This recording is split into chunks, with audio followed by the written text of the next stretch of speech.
আছে 20 মিনিট।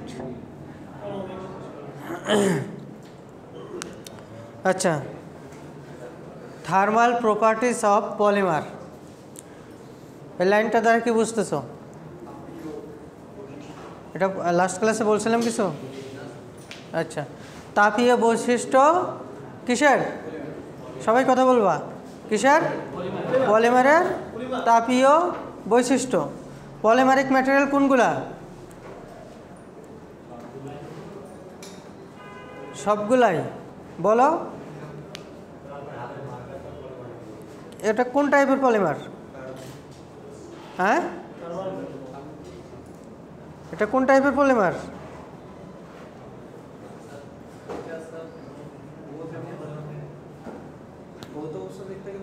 আরে এটা কি পলিথিলিন টাইপের, প্লাস্টিক টাইপের কিছু? আচ্ছা, এটা যদি তাপ দেই কি হবে? থার্মোপ্লাস্টিক না? তাপ দিলে গলে যাবে। আবার যদি তাপ সরাই নেই শক্ত হয়ে যাবে, তাই না? আবার যদি এমন হয় যে তাপ দেওয়ার সাথে সাথে কি গলবে, কি হবে? মানে মেল্ট অথবা গলার আগে কিছুটা সফট হবে না? আগে সফট হবে না? তোমরা কখনো কলম পোড়াইছো? কলমে তাপ দিলে আগে কি হয়, গলে না? সফট হয় না, তারপর তো গলে, তাই না? এটা কেন হয়? যে কোনো ম্যাটেরিয়ালকে আমরা গলাইতে পারি, আমরা লোহা গলাইতে পারি, তাই না? লোহা, গোল্ড, যত ধরনের মেটাল আছে আমরা গলাইতে পারি। টেম্পারেচার কম বেশি লাগে। লোহা গলাইতে কত ডিগ্রি সেন্টিগ্রেড টেম্পারেচার লাগে? 1600 মতো না? 1500। আর এই প্লাস্টিক 200-300 ডিগ্রি সেন্টিগ্রেড টেম্পারেচার হলে গলে যাবে, তাই না? এটা ডিপেন্ড করতেছে কিসের উপরে? ম্যাটেরিয়ালের টাইপের উপরে। কোন টাইপের ম্যাটেরিয়াল কেমন মলিকুলার বন্ড অথবা মলিকুলার স্ট্রাকচার নিয়ে গঠিত, তাই না? আমরা যদি দেখি পলিমারিক ম্যাটেরিয়ালের ক্ষেত্রে, যদি আমরা দেখি যে কোনো ম্যাটেরিয়ালের ক্ষেত্রে কনসিডার করি, আমরা এটা কয়েকটা ক্লাস আগেই এটা নিয়ে বেশ কিছু কথা বলেছিলাম যে একটা ম্যাটেরিয়াল দুইটা রিজিয়ন নিয়ে গঠিত, একটা হচ্ছে অ্যামারফস আর একটা হচ্ছে ক্রিস্টালাইন। মনে আছে? মনে আছে? বলছিলাম না? আচ্ছা,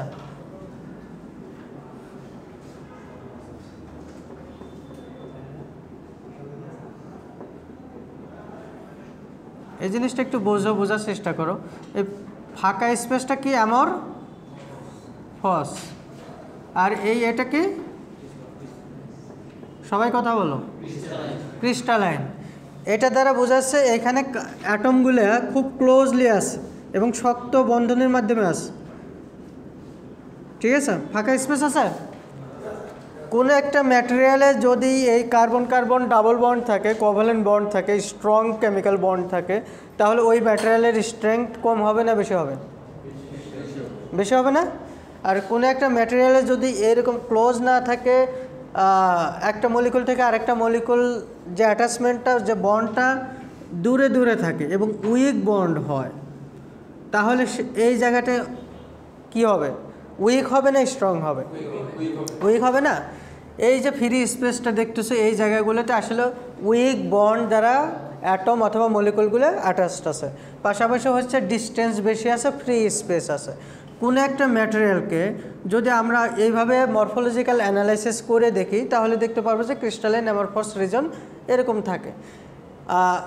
কোনো ম্যাটেরিয়ালে একদম নেগলিজিবল অ্যামাউন্ট অফ অ্যামরফস রিজন থাকে, আর কোনোটায় অ্যামরফস পরিমাণটা একটু বেশিই থাকে। আমরা যদি দেখি মেটালকে কি খুব সহজে, আয়রনকে খুব সহজে আমরা এক্সটেনশন করতে পারি? পারি? আচ্ছা, কারণটা হচ্ছে সেখানে কার্বন বন্ডটা এবং কোভ্যালেন্ট বন্ডটা, স্ট্রং বন্ড খুব ক্লোজ আছে এবং লাইনগুলি প্যারালালে, কোনো ফ্রি স্পেস নাই। আচ্ছা, এই জায়গাগুলো মেটালে অথবা আয়রনে কম। আমরা যদি একটা টেক্সটাইল ফাইবার কটন কনসিডার করি, তাহলে কি ফাইবারটা কি ফ্লেক্সিবল না? ফ্লেক্সিবল না? টান দিলে একটু প্রসারিতও হয় না? সেক্ষেত্রে কটন ফাইবারের মধ্যে অ্যামরফাস রিজনের পরিমাণটা তুলনামূলকভাবে বেশি। বুঝতেছো আমার কথা? আচ্ছা, একটা আয়রনকে যদি আমরা গলাইতে চাই কত ডিগ্রি সেন্টিগ্রেড টেম্পারেচার লাগতেছে? 1500-1600 ডিগ্রি সেন্টিগ্রেড টেম্পারেচার লাগতেছে। কারণটা দেখো, এই বন্ডটা ভাঙতে হচ্ছে আমাদের কিসের মাধ্যমে? তাপের মাধ্যমে।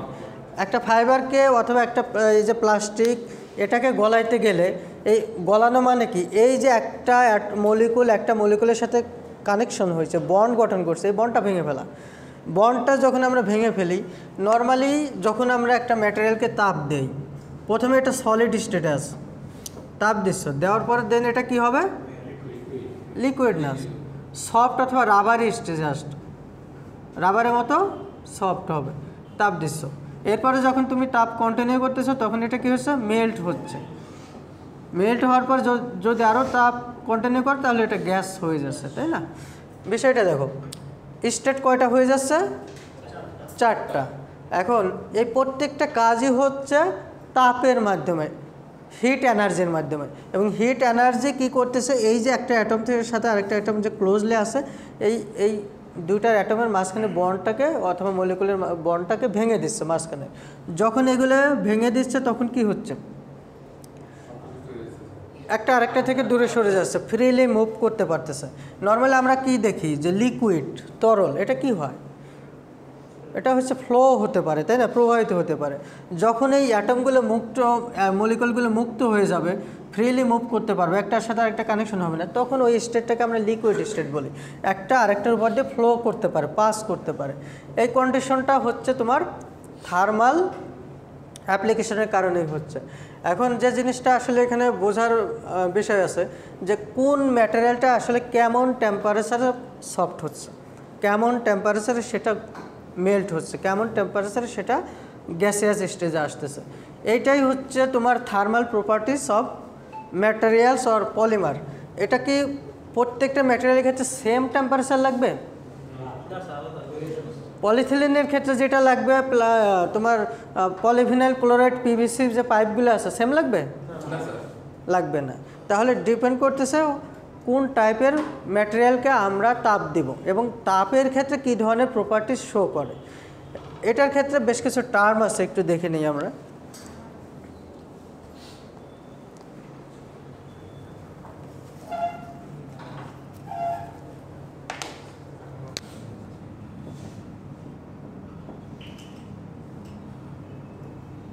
আজকে ক্লাসটা একটু বেশি সময় দেওয়া দরকার ছিল, আর সময় কম।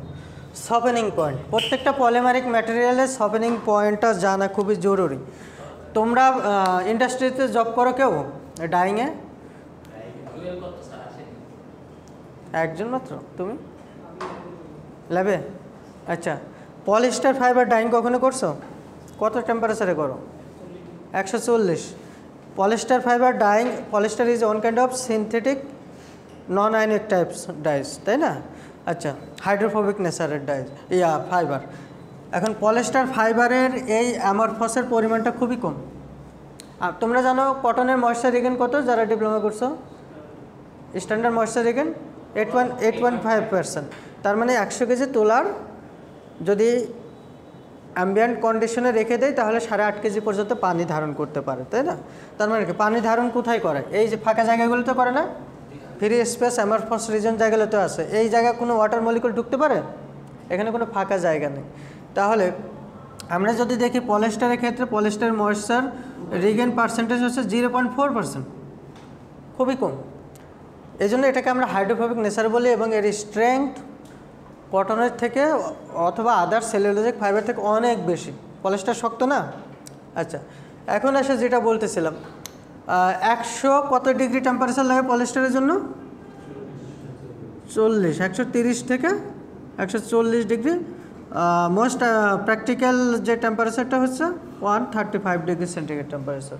আচ্ছা, এটা কারণটা হচ্ছে নর্মালি হচ্ছে এই ফাইবারের মধ্যে কোনো ফাঁকা জায়গা নেই। তাহলে কি করতে হয়? তাপ দিয়ে এর স্পেসিফিক ভলিউমটা বাড়ায় নিতে হয়। এটা জাস্ট হচ্ছে একটু সুইল আপ করে নিতে হয়, স্ফীত করে নিতে হয়। এবং এর মাঝখানে যখনই কোনো একটা জিনিসকে, এটাকে যখন তাপ দিবা সফট হবে, তখন হচ্ছে এটা একটু ফুলে ফেপে উঠবে, আর ফুলে ফেপে উঠলে একটা অ্যাটম একটা মলিকুল থেকে ডিস্টেন্স বাড়বে, ফাঁকা জায়গা ক্রিয়েট হবে, পোর ক্রিয়েট হবে, তখন ডাইমলিকুলগুলি ভিতরে ঢুকবে। এরপর যখন তুমি টেম্পারেচারটা সরাই নেবে তখন আগের ডাইমেনশনে চলে আসবে, ওই ডাইমলিকুলগুলো ট্র্যাপে পড়ে যাবে।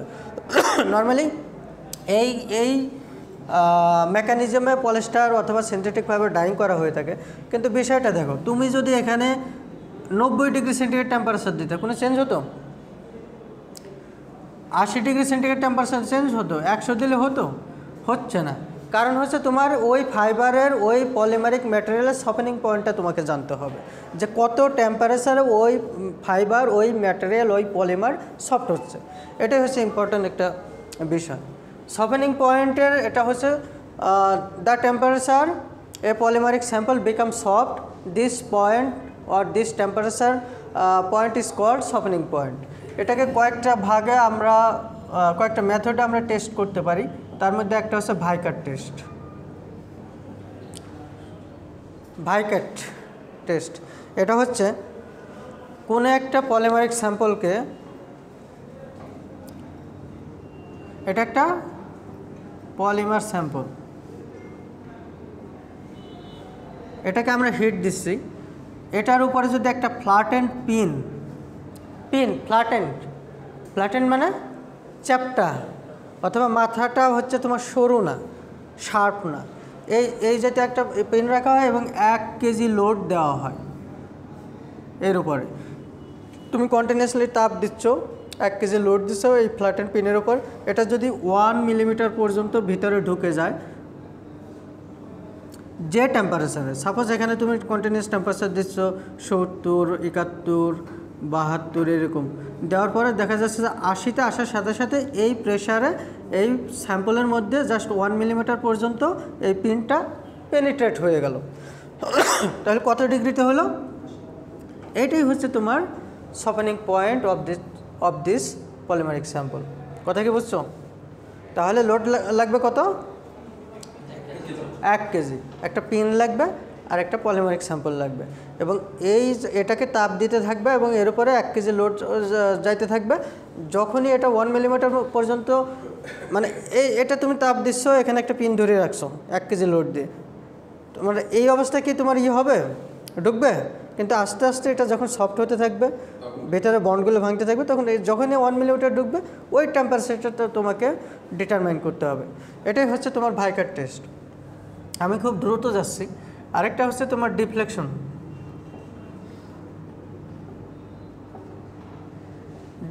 টেস্টের ক্ষেত্রে একটা 3 ডাইমেনশনালের একটা পলিমারিক স্যাম্পল নিবা, বিম নিবা, এবং এটার সাইজ হতে পারে তোমার ধরো 1 ইঞ্চি ইন্টু 1/2 ইঞ্চি ইন্টু 5 ইঞ্চি।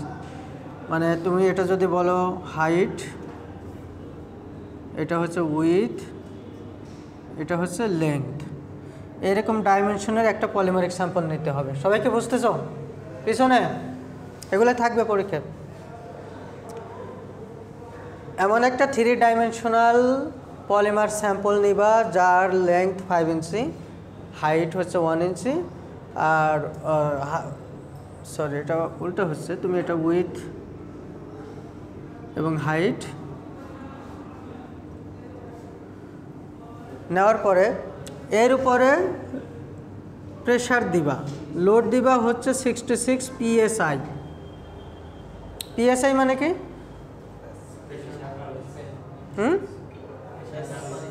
Pound per square inch. কথা বলো রে ভাই, লজ্জার কিছু নেই, আমিও নিজেও ভুলে যাই।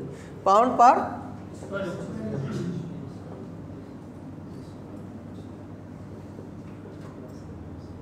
আচ্ছা, এখানে তাপ দিচ্ছ, ডাইমেনশনটা তোমার জানা আছে। আচ্ছা, এটা এমন একটা টেম্পারেচার যখন এর হচ্ছে এই ডাইমেনশনটা 0.001 ইঞ্চ ডিফ্লেকশন হবে। ডিফ্লেকশন মানে বুঝতেছো? ডিফ্লেকশন কথাটার মানে বুঝতেছো কি? বোঝো নাই? ডিফ্লেক্ট হওয়া মানে বিকৃতি হওয়া, তাই না? মানে এই যে এর একটা ডাইমেনশন আছে না, উইথ আছে, হাইট আছে, ধরো এরকম একটা নিলা, এখন এই শেপটার উপরে 66 পাউন্ড পার স্কোয়ার ইঞ্চের মানে লোডটা দিচ্ছ আর তাপ দিচ্ছ, তোমার তো ডাইমেনশন মাপা আছে। এমন একটা টেম্পারেচারে তুমি দেখলে এটা একটু বিকৃত, সফট হয়ে একটু বিকৃত হয়ে যাচ্ছে। এবং কতটুকু হচ্ছে, যখনই হচ্ছে 0.001 ইঞ্চ পর্যন্ত ডিফ্লেকশন হয়ে যাচ্ছে, বিকৃত হয়ে যাচ্ছে, তখন ওই টেম্পারেচারটা আমাদের পয়েন্ট করতে হবে। ওইটাই হচ্ছে তোমার deflection temperature. Melting temperature, polymer melting temperature, এটা তো বোঝাই যায় যে একদম গলে যাওয়া পর্যন্ত যে ধরনের পলিমারিক স্যাম্পল যে টেম্পারেচারে গলে যাবে সেটাকে আমাদের নোট করতে হবে। তারপর আছে তোমার জিরো স্ট্রেংথ টেম্পারেচার।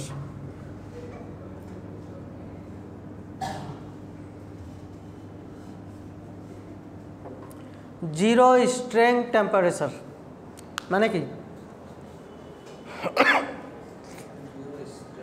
হ্যাঁ, লংগিটিউডিনাল ডিরেকশনে কোনো একটা স্যাম্পলকে ঝুলায় রাখলা এরকম, এটা কি লম্বালম্বিভাবে।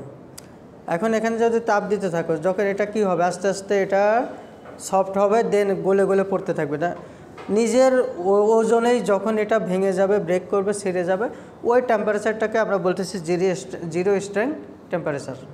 বোঝা নেই? তুমি বাসায় যেয়ে একটা কলম আগুন ধরায় দিও, আস্তে আস্তে গলে গলে পড়তে থাকবে, তার মানে কি ওইখানে আর কোনো ধরনের শক্তি নাই, কেমিক্যাল বন্ডের কোনো শক্তিই নেই। ওই যখন তার নিজের ওজনেই ব্রেক করতেছে, ভেঙে পড়তেছে, মানে গলে পড়তেছে, ওই টেম্পারেচারটাকে আমরা বলতেছি জিরো স্ট্রেংথ টেম্পারেচার।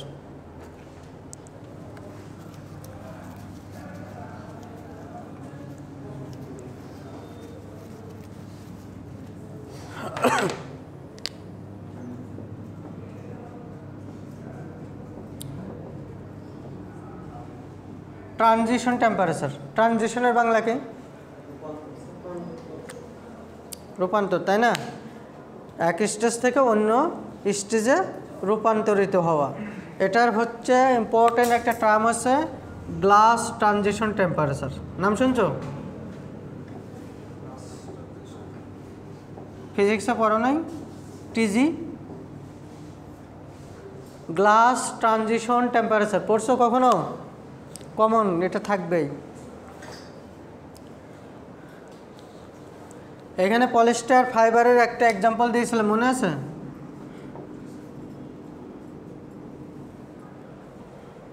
আচ্ছা, গ্লাস ট্রানজিশন টেম্পারেচার এমন এক ধরনের টেম্পারেচার যে টেম্পারেচারে কোনো একটা ম্যাটেরিয়াল তার বিলো এই টেম্পারেচারে কোনো একটা ম্যাটেরিয়াল কি করে, তার অরিজিনাল প্রপার্টিস শো করে, এবং ওই টেম্পারেচারের উপরেই যখন টেম্পারেচার উঠতে থাকে তখন ওই ম্যাটেরিয়াল হচ্ছে কি করে, রাবার অথবা সফট টাইপের হয়ে যায়। তাহলে এটা কি মার্জিনাল একটা টেম্পারেচার না? বোঝো নেই?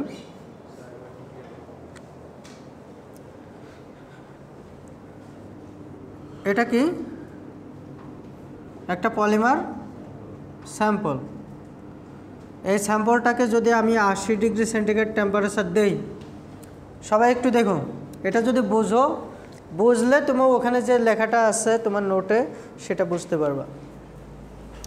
পলিমার স্যাম্পলকে যদি 80 ডিগ্রি সেন্টিগ্রেড টেম্পারেচার দাও, তাহলে এর যে অবস্থান, মানে মেকানিক্যাল, থার্মাল, কেমিক্যাল, ফিজিক্যাল কোনো ধরনের প্রপার্টিস চেঞ্জ হয় না। বুঝছো? এটাকে আমি তাপ দিচ্ছি, এমন তাপ দিচ্ছি, এটা যেরকম আছে অনেকটা এরকমই থাকতেছে, কিন্তু হ্যাঁ সময় আছে আমার। যখন হচ্ছে তোমার এই 81 ডিগ্রি সেন্টিগ্রেডে যাচ্ছে, তখন এটা আস্তে আস্তে কী হচ্ছে, তখন একটা রাবারি স্টেজে চলে যাচ্ছে। তাহলে এই 80 ডিগ্রি সেন্টিগ্রেড টেম্পারেচারের নিচ পর্যন্ত এই ম্যাটেরিয়াল তার original dimension, original properties show করবে। যখন এটা অ্যাবভ হবে, উপর দিকে উঠতে থাকবে, তখন তার physical, chemical, thermal, mechanical properties change হতে থাকবে। এই মার্জিনাল টেম্পারেচারটাকে, এই পয়েন্টটাকে আমরা বলতেছি glass transition temperature. Glass transition temperature is such kind of temperature below which a material can show the original properties or solid glassy properties, and above which materials can show the rubbery or soft properties. This temperature is called glass transition temperature. এখন আসো পলিস্টারের যদি টিজি হয় 100 degree centigrade, কত 100 degree centigrade. এখন এই 100 degree centigrade পর্যন্ত টেম্পারেচারে polyester fibre রং করা সম্ভব? হ্যাঁ, কেন? অ্যামরফাস রিজন অথবা এই সোয়েল আপ আমরা করতে পারবো না, ভলিউমটা ইনক্রিজ করতে পারবো না, ফ্রি স্পেস তৈরি করতে পারবো না। এই জন্য আমাদের কী করতে হবে, 100-র উপরে টেম্পারেচার দিতে হবে। আর এই জন্য হচ্ছে মানে প্র্যাকটিক্যালি বেস্ট যে টেম্পারেচারটা কি বলে ডেভেলপ করা হয়েছে সেটা হচ্ছে তোমার 130 থেকে 140 ডিগ্রি সেন্টিগ্রেড টেম্পারেচার। আমার কথা কি বুঝছো? গ্লাস ট্রানজিশন টেম্পারেচার গুরুত্ব বুঝছো? আমরা সিনথেটিক যে ফাইবারগুলো ডাইং করে থাকি সেগুলোর ক্ষেত্রে এটা খুবই ইম্পর্টেন্ট। কারণ আমরা যদি টিজি না জানি, আমরা এমন যদি হয় পলিস্টার ফাইবার মেশিনে দিছি, টেম্পারেচার দিছে 100 ডিগ্রি অথবা 90 ডিগ্রি, কয়েকদিন ধরে চলতেছে, কিন্তু রং আর কাপড়ে ঢোকে না, হবে? তাহলে আমাদের রং করতে হলে তার টিজি ভ্যালুর উপরে যাইতে হবে, কারণ তার সোয়েল আপ করতে হবে, স্পেসিফিক ভলিউম ইনক্রিজ করতে হবে। এটা হচ্ছে গ্লাস ট্রানজিশন টেম্পারেচার। নেক্সট ক্লাসে যেহেতু আমরা সিটি নেব একটা, আমরা 10-15 মিনিটের একটা সিটি নিয়ে আমাদের এই সাবজেক্টের সিলেবাসের আর 2-3টা ছোটো ছোটো পয়েন্ট আছে এরকম, এগুলো নিয়ে আমরা আলোচনা করে শেষ করে দেবো এবং সাজেশনটাও দিয়ে দেবো ইনশাআল্লাহ। কোনো কোশ্চেন আছে এই পর্যন্ত? না স্যার। ওকে।